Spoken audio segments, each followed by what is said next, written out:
it's fantastic, and it's an honor for me to be here.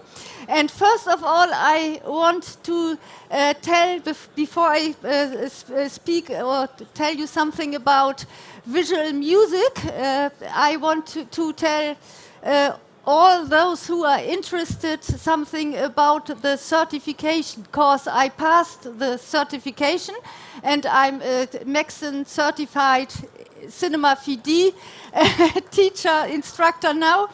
And all of you who are interested, it's not too difficult to do, but you have to prepare. It's not just, oh, I do it and it's good. No.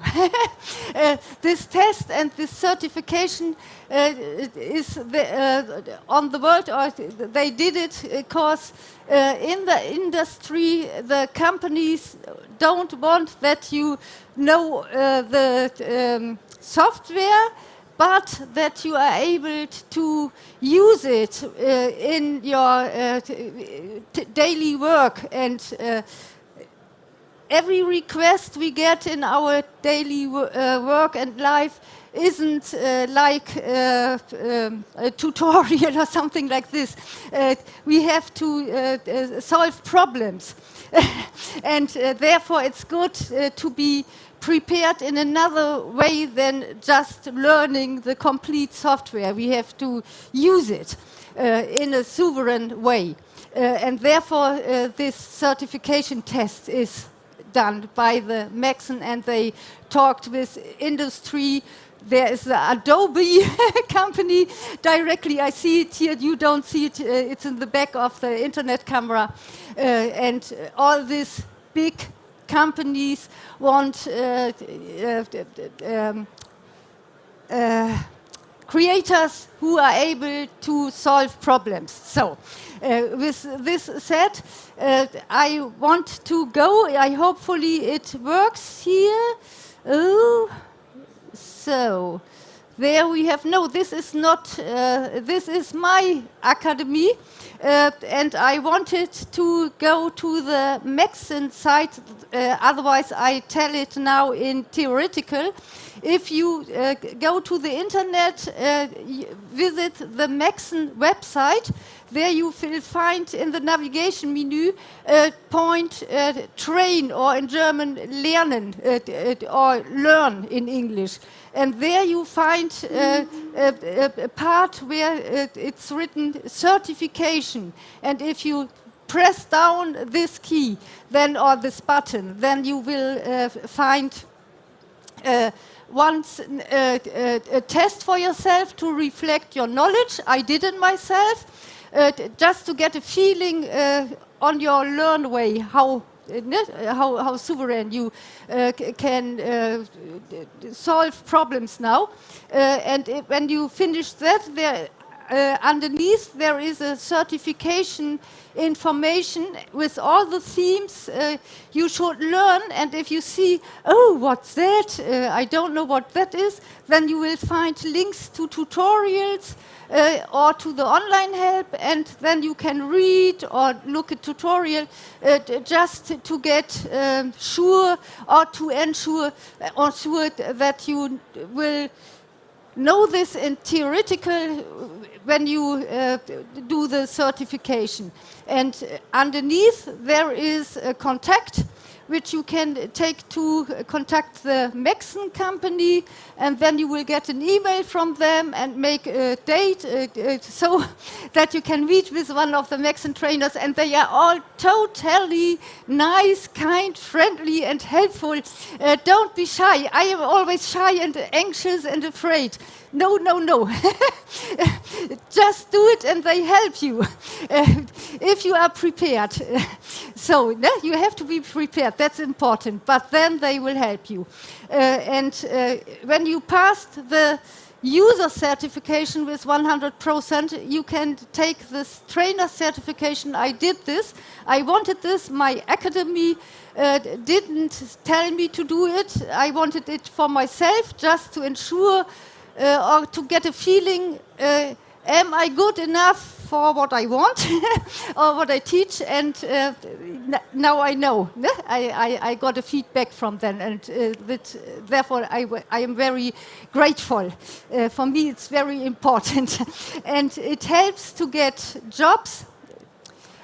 Since my certification, I got so many requests for training that I had to say some people, no, in the moment it doesn't work, but all of you from whom I got emails, please be patient, we will meet. My summer was full of requests and so on. If anybody wants to become a trainer, do this test. It helps to get in business. But now I haven't so much time, so I have to come to the next theme.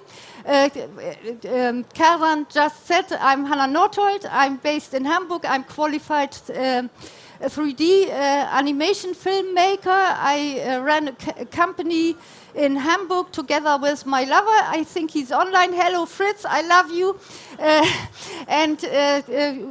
He's our 2D man and the free drawer. I'm our 3D lady and built all the 3D things for us. But in the moment, mainly I teach. I love to teach. It's a pleasure for me to help other people and to see how they learn and what fantastic results they do. And for this, I love to teach. And then, yes, we see it here. Since 2017, I'm teaching for the VIONA in English company, institute. It's not a company, it's an institute, an academy. I am responsible for the Cinema 4D class, and it's a pleasure for me. And if there's anyone looking here for my students, hello, please help me. I'm so excited. So,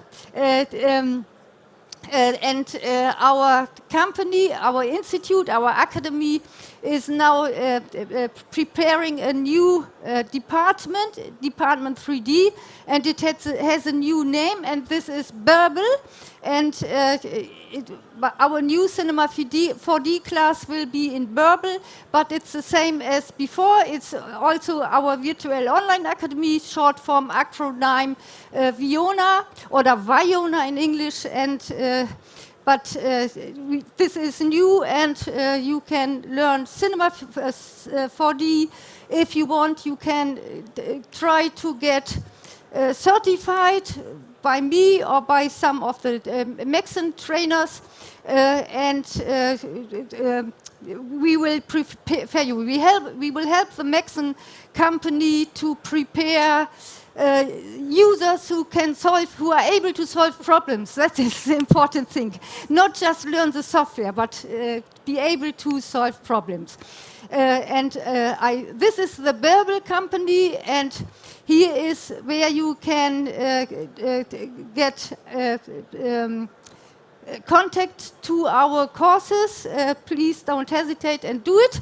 All my colleagues and me, we are all, we know what we do, and we are not only, I'm Cinema 4D certified now, but my colleague is certified for Adobe, so please trust us. And here you see our company, and from this side you can go further and get in contact with our academy if you would like to.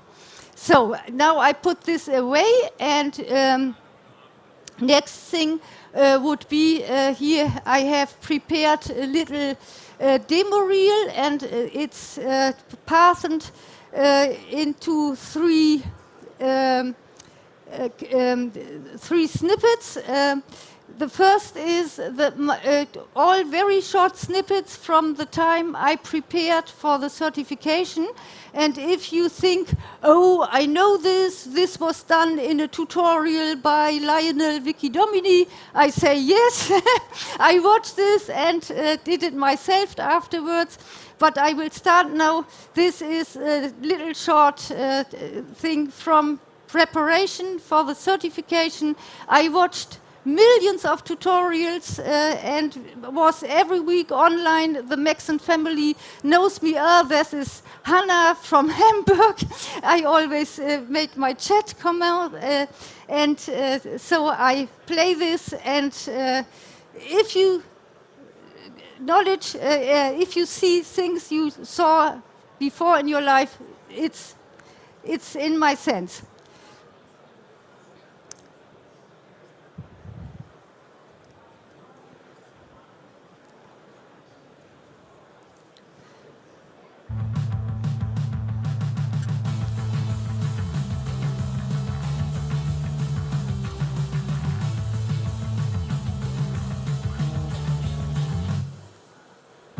It's been set in motion. There's no way around it. You can't stop what's started. This is fact, not science fiction.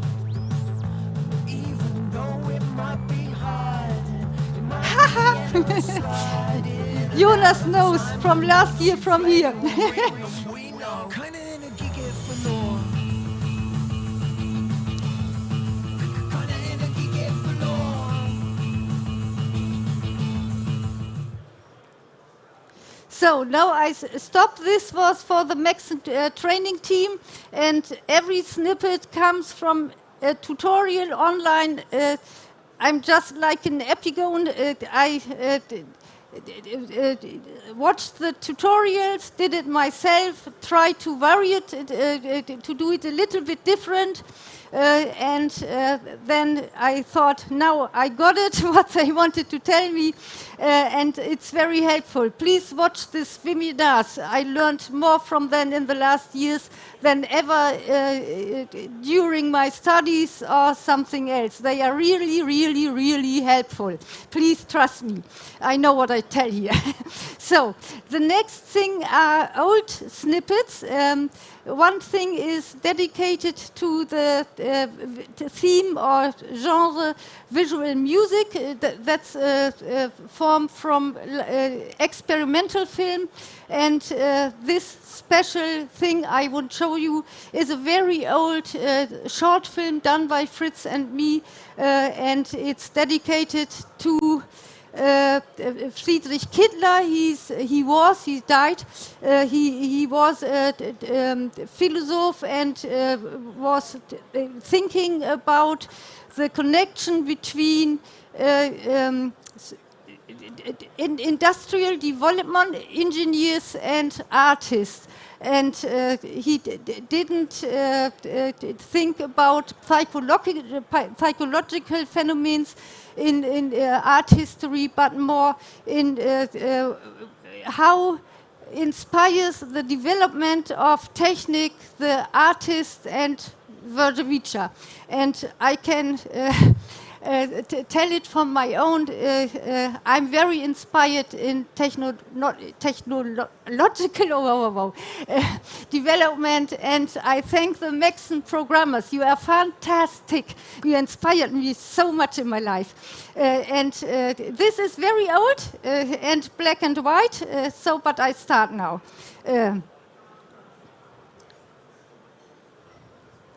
And might I stop it, but we will see.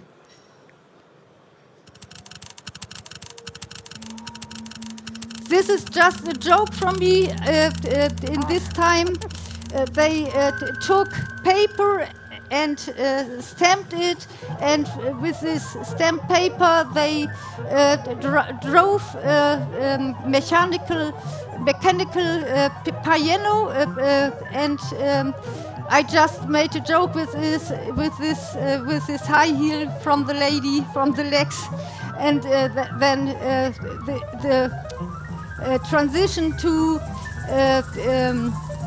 robotic first technique, and then we come, and here's stop. I shortly stop. This was the last change was when we saw this propeller. It was in the music of the 20th century. The music got to noise that normal noises done by industry got were taken into the music composings, and this Fritz and me wanted to tell with this picture. But it's a long story and I haven't the time here. Please don't hesitate and ask me afterwards. I could, about all this history, I can talk 8 hours and everyone will tell me, Hanna, stop, please. So we go further on.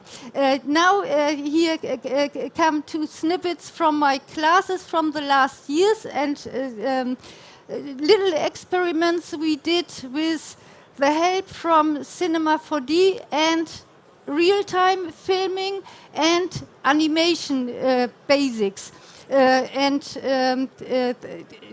Please be nice to us, because all these snippets we didn't have more than 4 days.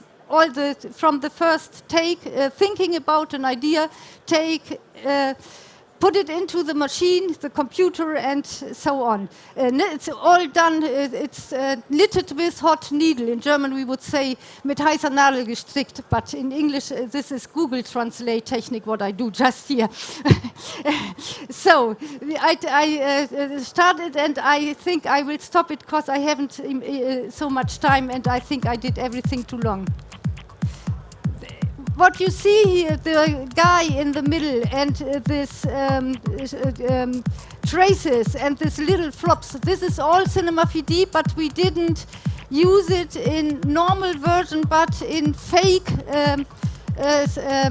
sketch and tune. Just put the texture on the lightning channel in the texture, and you think it's 2D. So it's done, okay. This is done 1 year later with stop trick, or pixelation is the word for this. Techniques, it's a student and the whole group animated the chairs around the table, and the rest of the chairs is Cinema 4D and not in real life. This one we stapled together. And I hope fully it's done now, yes. So, and now came the thing with the theme of the day. And here I have dancers. They are not edited with sound editor, but they fitted. I found the rhythm went well with the music, and the other stuff is I didn't use any key. That's important. I let the computer do the whole editing work. I just used the sound editor, the sound fields, deformers, which got the sound editor, and afterwards in After Effects I used trap code formed with audio react, one-time sound keys, and with this I want to tell that I always tell my students, we don't only use Cinema 4D, it's one part of the whole development of a film, and afterwards we use other software. And I think now it's finished. Oh no, here's a light animation, and I used Cinema 4D animating the lights, and afterwards I used effects from Red Giant to make it a little bit more interesting, and now it's finished. I planned not to show it in the whole, because I have to take I only have 15 minutes left, so I start now with the snippets for for presenting the techniques you could use, and for all of the guys who are watching now online or who will watch the recording afterwards, I will shortly explain what I mean when I talk about the sound effector, because I think might be that not too many people know that we can use this. It's in the MoGraph menu, one of the effectors, and if we would use it really normal, it's really simple to use it. If I would create a cube just by clicking on this cube icon, and if I would scale it a little bit, one quick tip: click not on the X, Y, Z, or Z in American English. Click on this size word. And then when we take just one value, do I take 20? Yes. Yes. It's not so important. But if I now click on the, I have to find this on this keyboard, control key and press enter, now all the values will change in one go.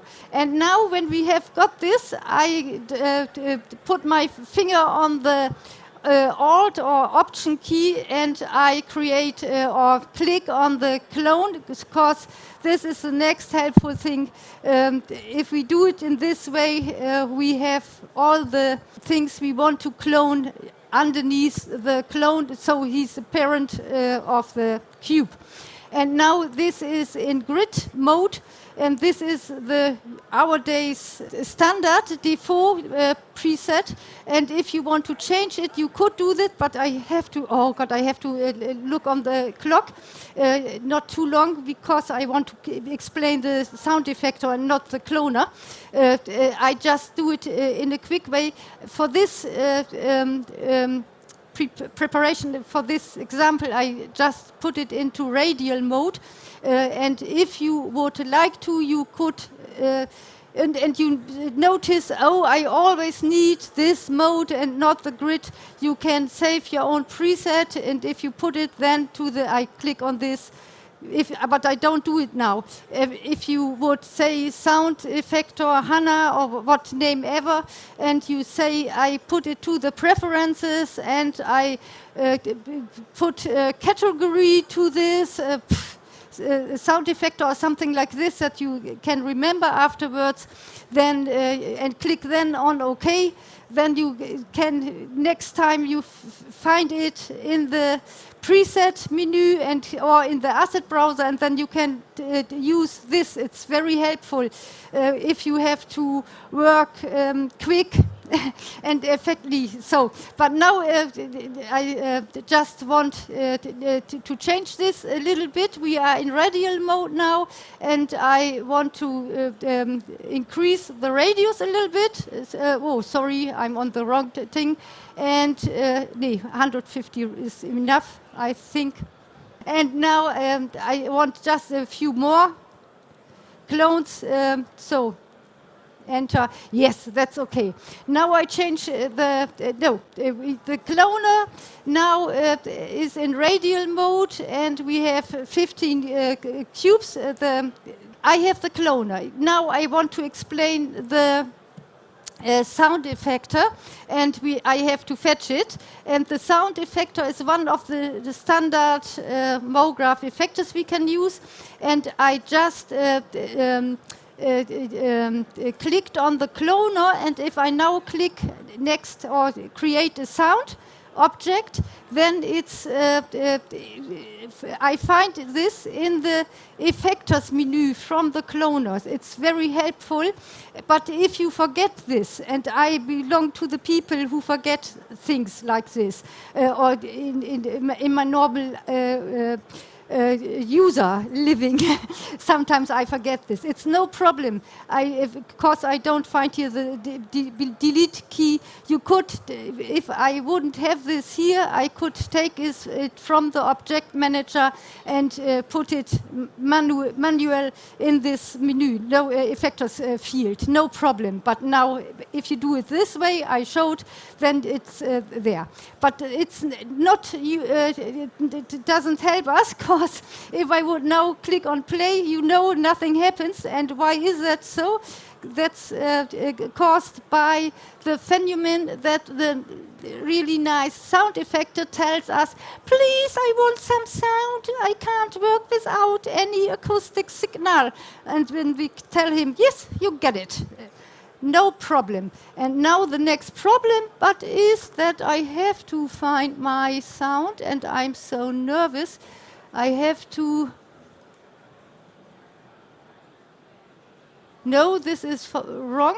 Moment, it must be present. So I'm too...